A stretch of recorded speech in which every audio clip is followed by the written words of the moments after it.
বরবাদ যে কোন ধরনের লেভেলের ফিল্ম হতে যাচ্ছে সেটা আপনারা কল্পনাও করতে পারছেন না। হ্যাটার্সরা সাবধান হয়ে যা, বরবাদ কিন্তু সব বরবাদ করে দেবে। বেশি উল্টাপাল্টা শোধাবি, উল্টাপাল্টা হয়ে যাবো। নিশো কি জানি একটা বলছিল না, হাত থাকতে মুখে কি আসে, এবার হলে দেই হাত এবারে গোড়ায় ভাঙ্গে দিবে। হ্যাঁ বাড়া, ই শুধু সেটাই আমাদের সাথে ফাইনদামি করস।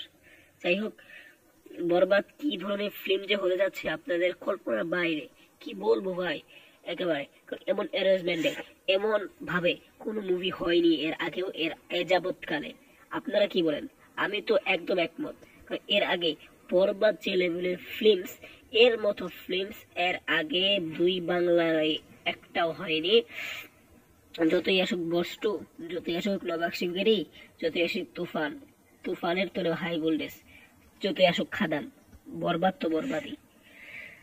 তার মানে দেবজিৎকে কি ছোট করতেছি? ছোট করছি না, কিন্তু যেটা বর্তমানে আমি এখানে ছোট যদি করতাম তাহলে তুফানকে বলতাম না, নবাব শিকারীকে বলতাম না, বরবাদ তো বরবাদই। তো বরবাদের পরে তো আরো আসছে তাণ্ডব, খেলা হবে, শের আসছে, অনন্য মামুনের শের খেলা হবে এবার। এবার শুধু শাকিব খান রাজ করবে। তারপরে আছে তুফান টু, বরবাদ শের সিকুয়েল আসতে পারে। তাহলে কি ভাবছেন আপনারা? কতটুকু এক্সাইটেড অবশ্যই কমেন্ট করে জানাতে পারেন। এই মুভিতে রয়েছে যারা: শাকিব খান, জিৎ সেনগুপ্ত, ইদিকা পল, মিশা সওদাগর, মানব সাজদেব, তারপরে এই যে নাম মনে নাই। যাই হোক, এই পর্যন্তই ভিডিও।